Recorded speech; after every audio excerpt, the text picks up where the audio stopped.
नमस्कार दोस्तों, मैं डॉक्टर कैलाश धाकड़, श्री आदियोगी चिकित्सालय मंगलवार से। साथियों, आज की इस वीडियो में हम साइटिका के ऊपर बात करने वाले हैं।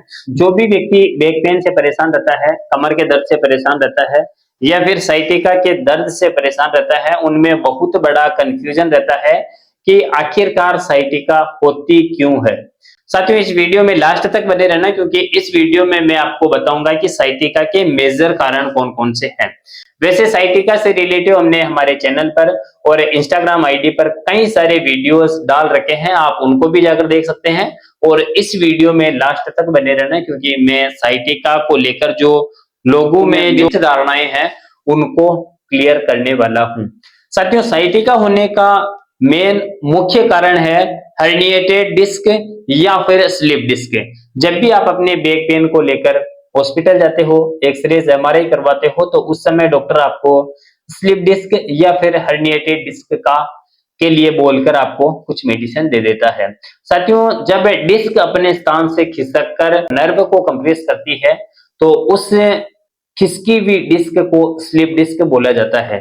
साइटिका के केस में L4, L5, L5S1 डिस्क जब अपने स्थान से खिसक कर साइटिक नर्व को कंप्रेस करती है, तो उसकी वजह से लोगों को बैक पेन और एक पैर में दर्द, कुल्ले में दर्द, पिंडलियों में दर्द और पैर के अंगूठे में सुन्नपन या फिर पूरे पैर में सुन्नपन और खिंचाव के समान दर्द होता है। साथियों, जब स्पाइन में किसी प्रकार की चोट लगती है और उस चोट की वजह से जब आपकी डिस्क फट जाती है, तो उसकी वजह से भी साइटिक नर्व कंप्रेस हो जाती है या फिर साइटिका के सप्लाई में रुकावट आती है, तो उसकी वजह से भी आपको साइटिक पेन हो सकता है। साथियों, L4, L5, L5S1 का आपने कई बार सुना होगा। हमारी जो स्पाइन है, जो हमारी रीढ़ की हड्डी है, वो छोटी छोटी कशेरुकाओं यानी वर्टिब्रा से मिलकर बनी होती है। हमारी रीढ़ की हड्डी के प्रत्येक मणकों के बीच में डिस्क मौजूद रहती है और उस डिस्क को नंबरिंग करी गई है। ठीक है, जैसे L4, L5 वर्टिब्रा के बीच में जो डिस्क है उसको L4 और L5 बोला जाता है। L5S1 के बीच में जो डिस्क मौजूद है उसको L5S1 डिस्क बोला जाता है। साइटिका के केस में जब ये डिस्क अपने स्थान से खिसक कर साइटिक नर्व को कंप्रेस करती है, तो उसकी वजह से आपको बैक पेन होता है, साइटिका का दर्द होता है। दूसरा बड़ा मुख्य कारण है पेरिफॉर्मिस मसल्स में स्टिफनेस आना या फिर पेरिफॉर्मिस मसल्स में ऐंठन, खिंचाव आना, या फिर जब आप कोई वजन वगैरह उठाते हो तो आपके कुल्ले की मांसपेशियों में खिंचाव आता है, ऐंठन आता है, तो उसकी वजह से साइटिक नर्व में दबाव पड़ता है और साइटिक नर्व की सप्लाई में रुकावट पैदा होती है, उसकी वजह से भी आपको साइटिका का दर्द हो सकता है। साथियों, हमारे क्लिनिक पर कई सारे ऐसे पेशेंट आते हैं जिनको साइटिका के केस में साइटिका के दर्द में कुल्हे से दर्द स्टार्ट होता है। जहां पर इंजेक्शन लगाया जाता है वहां से साइटिका का दर्द स्टार्ट होता है और पैर की जांग में होता हुआ घुटने के पीछे की साइड में, पिंडलियों में होता हुआ पैर के तलुओं में उतरता है या फिर पैर के अंगूठे और अंगुलियों तक सुन्नपन, झुनझुनी और खिंचाव के समान दर्द होता है। उसमें पेरिफॉर्मिस मसल्स की स्टिफनेस और ऐंठन एक बड़ा कारण है साइटिका दर्द होने का। साथियों, तीसरा मुख्य कारण है स्पाइनल स्टेनोसिस। जब डिस्क न खिसक कर वर्टिब्रा अपने स्थान से खिसक कर साइटिका नर्व को कंप्रेस करती है, तो उसकी वजह से नर्व निकल रही है, उसका जो रास्ता है वो संकरा हो जाता है, उसी को स्पाइनल स्टेनोसिस बोला जाता है। आप डायग्राम में देख सकते हैं कि किस तरह से वर्टिब्रा के बीच में से साइटिक नर्व निकलती है। जब वर्टिब्रा अपने स्थान से खिसकती है, स्पाइनल कॉर्ड का जो रास्ता है वो संकड़ा हो जाता है और संकड़ा होने की वजह से जो नर्व है उसकी सप्लाई में रुकावट पैदा होती है। तो स्पाइनल स्टेनोसिस भी एक मेजर कारण है साइटिका होने का। नेक्स्ट कारण है शारीरिक गतिविधि। जब आप आवश्यकता से अधिक वजन उठाते हैं या फिर असावधानी पूर्वक वजन उठाते हैं, गलत तरीके से वजन उठाते हैं, तो उसकी वजह से आपकी मांसपेशियों में खिंचाव आता है, उसकी वजह से आपकी हड्डियों में और खासकर स्पाइन में प्रेशर पड़ता है, जिससे साइटिक नर्व की सप्लाई में रुकावट पैदा हो सकती है। तो गलत तरीके से वजन उठाने के कारण और असावधानी पूर्वक वजन उठाने के कारण भी आपको साइटिका हो सकती है। साथियों, हमारे क्लिनिक पर कई सारे ऐसे पेशेंट आते हैं जो पानी के कैंप पर पानी की बाल्टी उठाने की वजह से, कपड़े पहनने की वजह से या फिर 2 सीढ़ी एक साथ उतरने की वजह से, गैस की टंकी उठाने से उनको कमर के अंदर हल्का सा झटका महसूस होता है और उनकी डिस्क स्लिप हो जाती है और साइटिका के पेशेंट बन जाते हैं। तो गलत तरीके से वजन उठाना भी आपके लिए बहुत बड़ा कारण हो सकता है साइटिका और स्लिप डिस्क के लिए।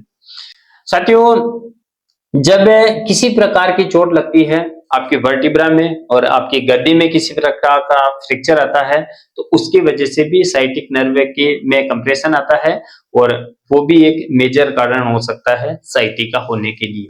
दोस्तों, कई सारी महिलाओं में डिलीवरी के बाद से ही जैसे जैसे उनका गर्भ बढ़ता है वैसे वैसे स्पाइनल कॉर्ड में और स्पाइन के ऊपर प्रेशर बढ़ता है, साइटिक नर्व में प्रेशर पड़ता है, तो डिलीवरी और गर्भावस्था भी एक बड़ा कारण हो सकता है साइटिका होने के लिए।